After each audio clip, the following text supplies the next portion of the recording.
Welcome to the Not Old Better Show on radio and podcast. The show covering all things health, wellness, culture, and more. The show for all of us who aren't old, we're better. Each week, we'll interview superstars, experts, and ordinary people doing extraordinary things, all related to this wonderful experience of getting better, not just older.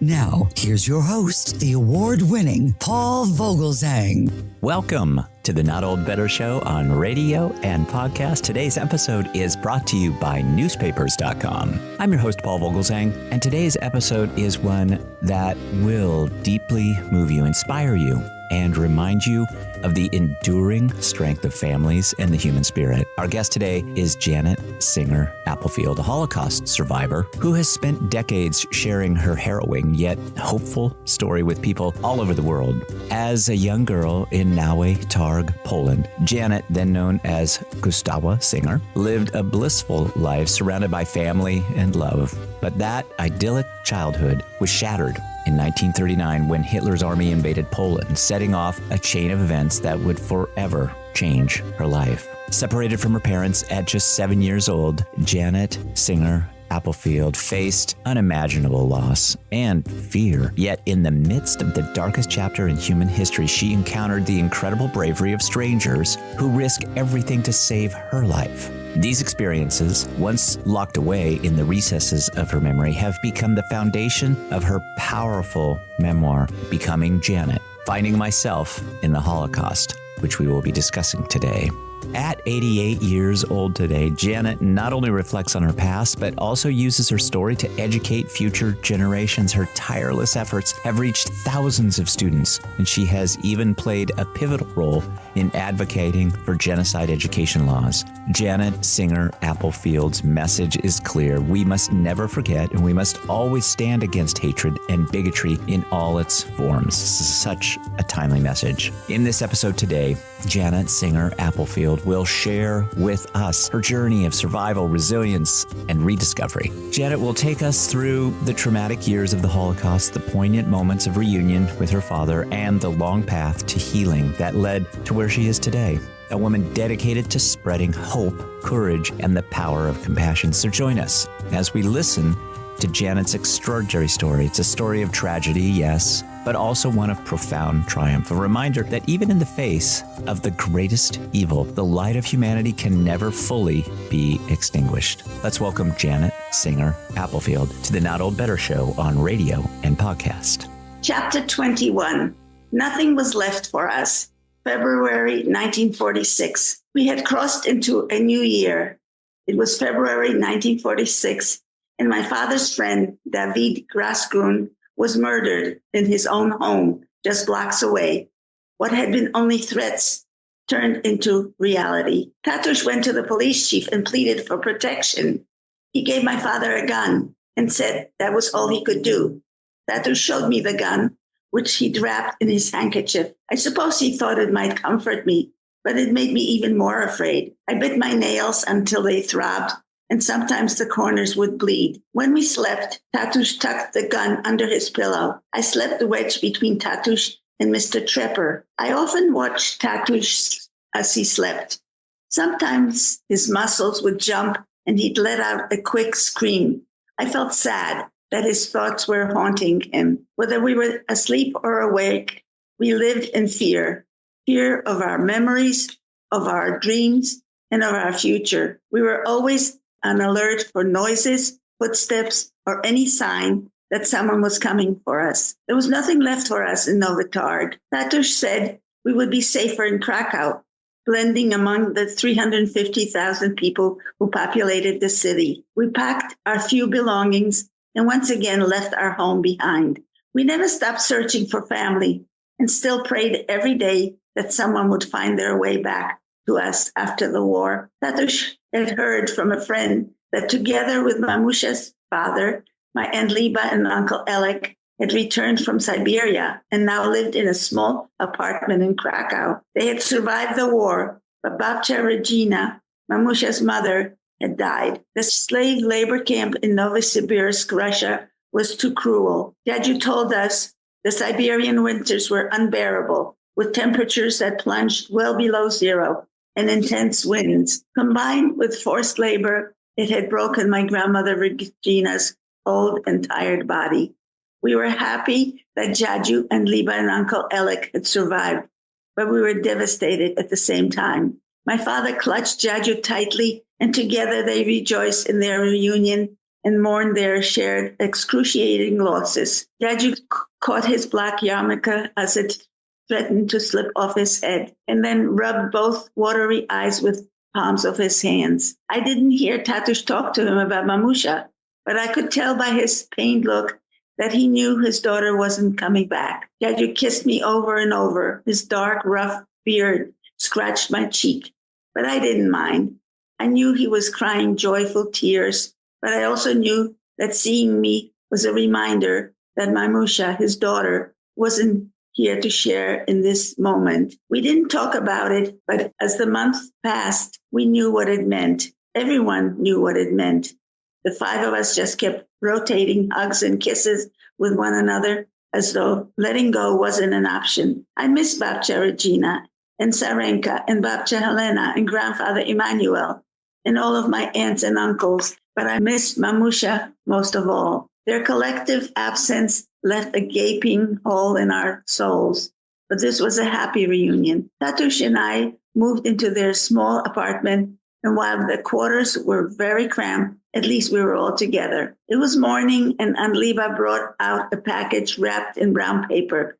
She treated it like a prize and carefully unfolded the edges. The dark bread was almost black and was very hard.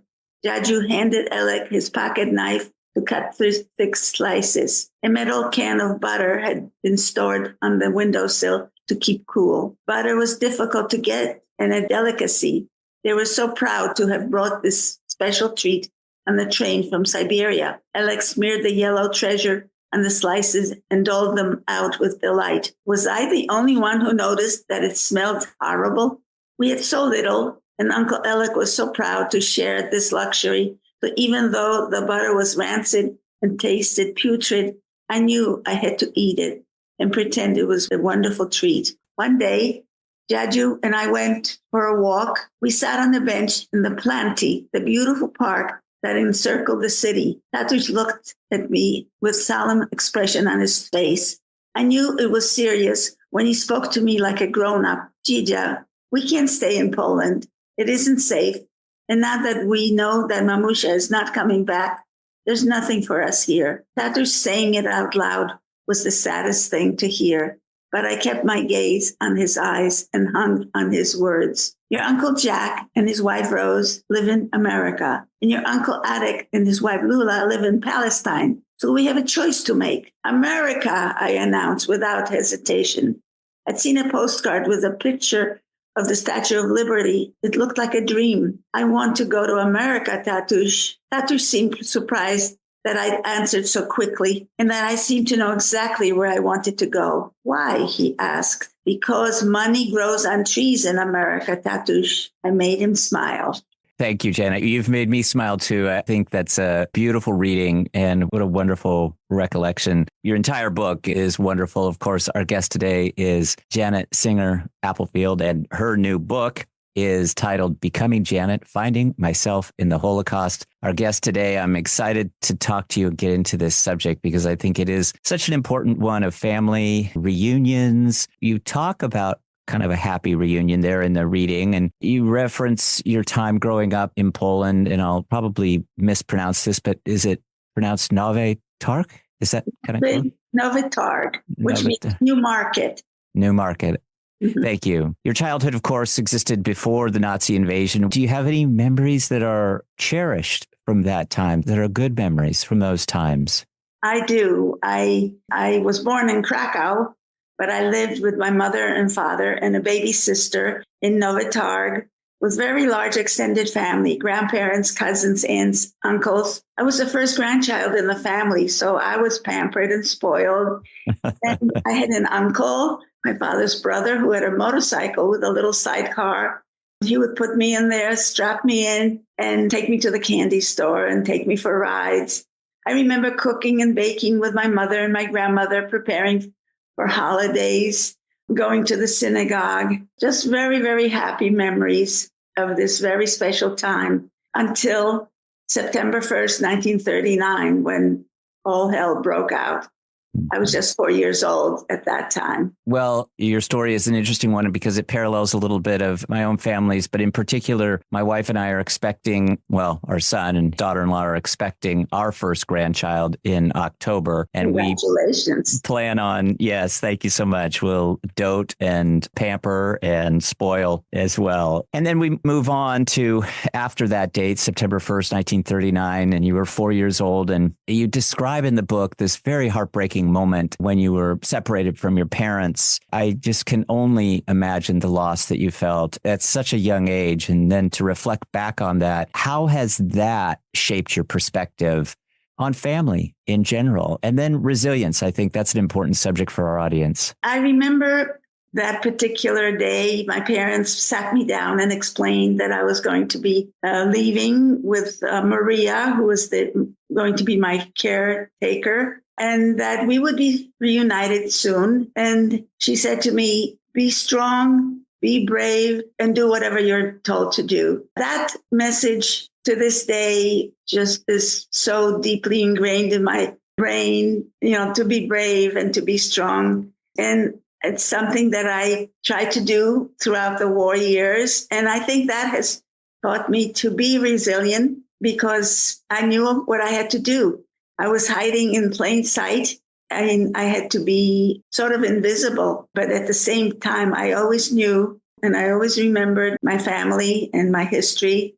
And I think those early memories were so important for me to have because they held me throughout those war years. Just remembering those wonderful times with the family. Thank you for that. Yeah, I think these family stories, they really are nuggets. They're just heirlooms for us to share. And I think that it is so impressive that your strength is what you mentioned, because it takes incredible courage to travel at a young age, such courage to survive, to be separated from your parents.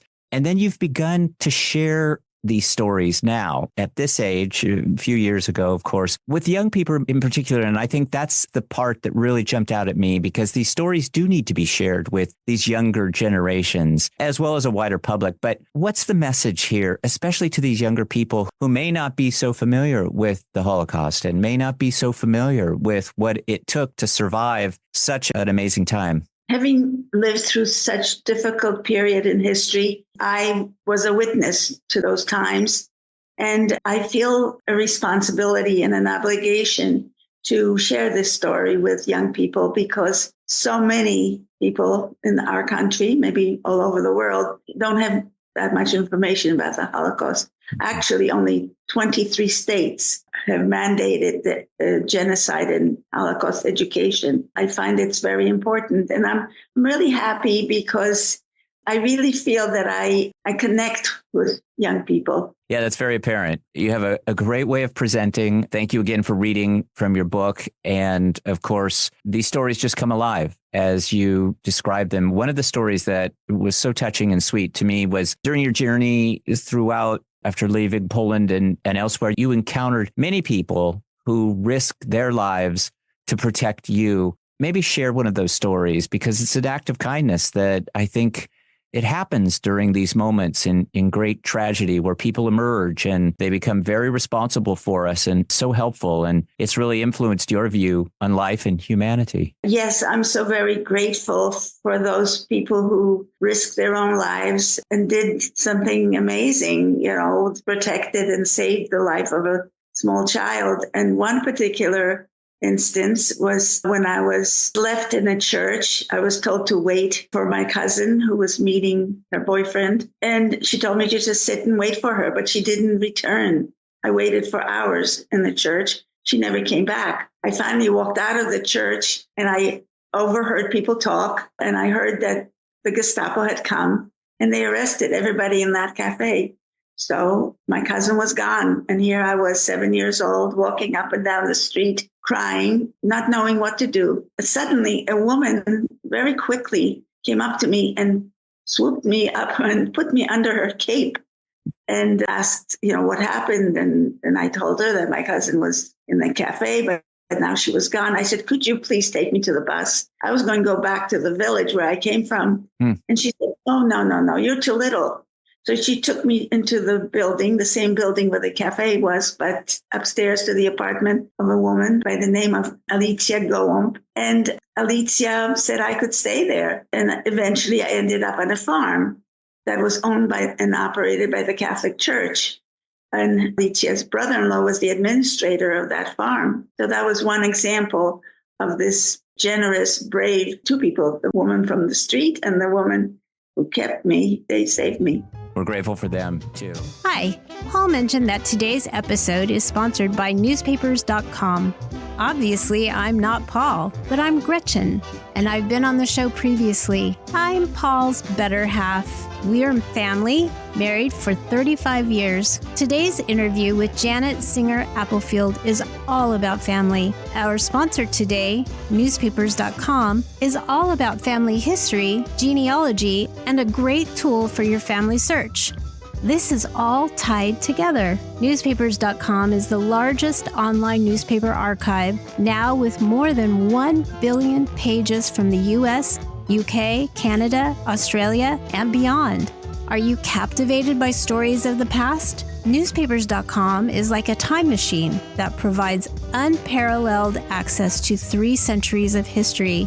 Dive into their extensive archives to experience history as it happened and explore the news, events, and everyday moments that shape the world around us. Their easy-to-use search feature lets you filter your results by date, location, specific paper, and more. And when you find something interesting, newspapers.com makes it easy to save and share your discoveries. Come explore 1 billion pages and make infinite discoveries today on newspapers.com. Use promo code NOTOLDBETTER for a 20% discount on your subscription.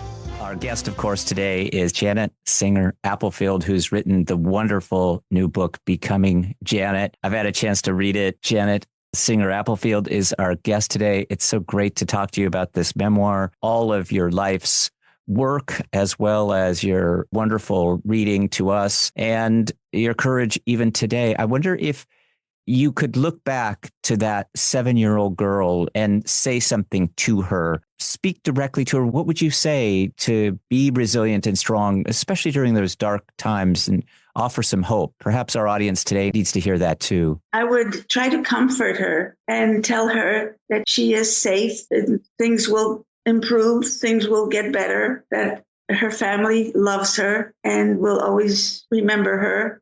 And to be hopeful, never lose hope, and be grateful and humble with what you have. Wonderful. Words to live by. Yeah, I like that. I feel the same way, that it's important to be grateful, to have, it's a bit trite, but I like to say, to have an attitude of gratitude. But I think it's important to have that idea of just being grateful for what you do have. And the other thing that struck me about your story, and in particular, one of the elements of your book was this, you call it a blank expression that you had to maintain for survival purposes. What do you mean by that blank expression? Maybe demonstrate that for us, but also tell us how it became a coping mechanism, and even how that led to some behavior in adulthood and helped you deal with this trauma at times. I was hiding in plain sight. I always knew my true identity. My identity was changed several times, but I had to keep that a secret. So it was important for me not to divulge this secret. The family that saved me, they never knew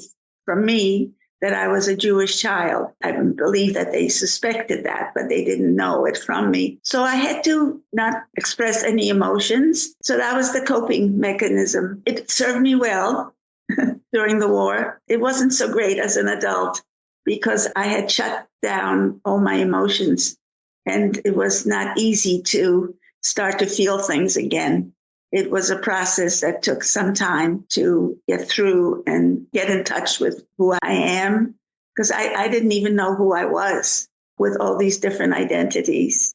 You were changing your name frequently too. This was part of it. Right. Mm-hmm. And, even when I came to this country, I changed my name again. Mm-hmm. Because in those days, late 40s, ethnic and religious differences were not so readily accepted as they are today. So you had to sort of fit in, blend in, assimilate. And so I had to choose a new name. Yeah. I wonder, what advice can you offer to our audience about this idea of resiliency and hope and being able to overcome challenge? Because so many of us who were late in life, particularly during COVID and now post-COVID, although COVID does seem to be raging again, we ended up in isolation. We ended up not being able to see our loved ones. These are challenges that you certainly had to face in a very extreme way, but maybe tell our audience a little bit about how to persevere and overcome some of these trials as you do face adversity in life. Life throws all kinds of challenges and adversities at all of us. And I think what's good about it, although difficult at the time, is that it's an opportunity to learn from it, to learn about ourselves, to learn about how to cope with a situation. We have a choice when we face a challenge. We can either move forward or we can just stop in our tracks and be sad and depressed. You have to make that choice. And so I think it's so important to maintain positivity and try to move forward. I think the same applies to young people too. Would you agree that some of these ideas that really we've talked about in our discussion, to our conversation with you today, the real challenges of the moment, yet there were people that helped you along the way. Balancing that in life is part of what we have to do, especially as we're growing up. Yes. And that's the message that I want to impart to young people, to be mindful of the kinds of decisions and choices that they make, because even the smallest acts of kindness have a ripple effect. I think if I can inspire young people to make good choices and to be generous, to be loving, to be giving, to be kind, that's what I hope sharing my experiences will provide to young people. I also found in the book an extreme sense of this notion of empathy towards others, that while you were wronged, we all are wronged at various times, and that we have to try and get past that. It might not be to extend an olive branch in all instances, but it might be just simply accepting your place and going forward and trying to not look behind us as well. I am very grateful to my father, who was my role model and my hero. He never believed in general responsibility. He felt that there were good Germans, there were bad Germans, and he felt that people should be judged only on the basis of their character, their actions. So lucky that I was able to get that message from him. And so I try to follow that lesson. I mentioned my own story, and not to personalize this too much, but I'm 68. My grandmother and her sister were Dutch Jews and fled from Holland, and 2 Mormon LDS church missionaries escorted each sister. So they never saw their family again, but they escorted each sister to Salt Lake City, Utah, where they grew up. And my grandmother became a nurse, but her position was very much like that she had to look forward. She assimilated, rarely spoke of these times at all. But I think she would find your story as wonderful as I have. I just can't recommend it enough to our audience. Again, our guest is Janet Singer Applefield, who's written this wonderful new book, Becoming Janet, Finding Myself in the Holocaust. Just a fabulous, fabulous story. I guess my final question for you, Janet, we so appreciate your time today. You really are very much involved in Holocaust education. I saw some wonderful resources that you're providing online. You're even contributing to legislative changes that you mentioned this about genocide education throughout the states and how few offer that. What are you doing today in that regard? And how do you see some of the fruit of your labors coming about? Are you realizing some of these goals? Are you getting an awful lot of adoption? Is it a struggle? And how can my audience help? I am very fortunate because I get very, very many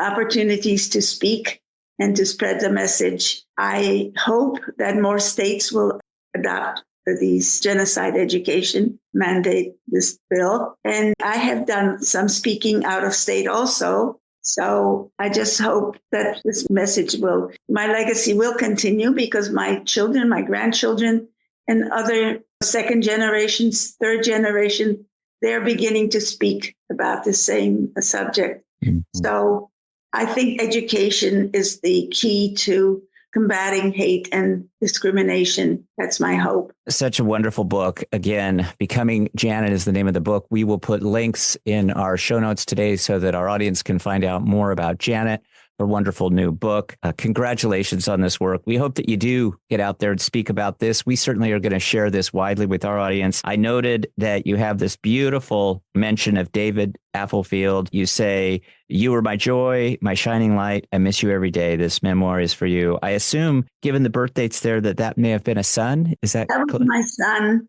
He died July 8th, 2020. He was running for Congress, U.S. Congress, and the day after the primary, he died. So I'm sorry for your loss. My own mother is 94. I'm very close to her. And so I know the relationship between mothers and sons. And I thought for sure that had to be a son. But again, Janet, thank you for your time, for sharing so candidly, for being so open. Thanks for being so generous to read from your new book. Again, the title is Becoming Janet. Is a wonderful, wonderful book from Janet. Thank you so much for having me. It's been a pleasure to meet you, Paul. Thank you, Janet. My heart goes out to you. I'd like to add, if I may, I can be followed on social media at Janet Applefield, Facebook and Instagram. And also my website is janetapplefield.com. Perfect. That's so nice of you to mention that as well. We'll put links so that our audience can find where to follow Janet on all of the social media channels. But Janet, have a great rest of your day. And my best to you. Please come back and talk to us again about this subject. I would love it. Thank you so much. Thanks, Bye. Janet. Thanks for joining us today on the Not Old Better Show on radio and podcast. Our sponsor has been newspapers.com. Please support our sponsors as they support our show. My thanks always to executive producer Sam Hanniger for all his work on the show. My thanks to you, our wonderful audience here on radio and podcast. Please be well, be safe, and let's talk about better. The Not Old Better Show on radio and podcast. Thanks, everybody. We will see you next week. Thanks for joining us this week on the Not Old Better Show on radio and podcast. To find out more about all of today's stories or to view our extensive back catalog of previous shows, simply visit notold-better.com. Join us again next time as we deep dive into some of the most fascinating real-life stories from across the world, all focused on this wonderful experience of getting better, not just older. Let's talk about better. The Not Old Better Show. Hi, one final thing. Please check out our website for this episode and all episodes at notold-better.com, or subscribe to the podcast on Apple Podcasts, and be sure to check out your local radio stations to find out more about the Not Old Better Show on podcast and radio. You can find us all over social media. Our Twitter feed is Not Old Better, and we're on Instagram at Not Old Better too. The Not Old Better Show is a production of NOBS Studios. I'm Paul Vogelsang, and I hope you'll join me again next time to talk about better. The Not Old Better Show. Thanks, everybody. We'll see you next week.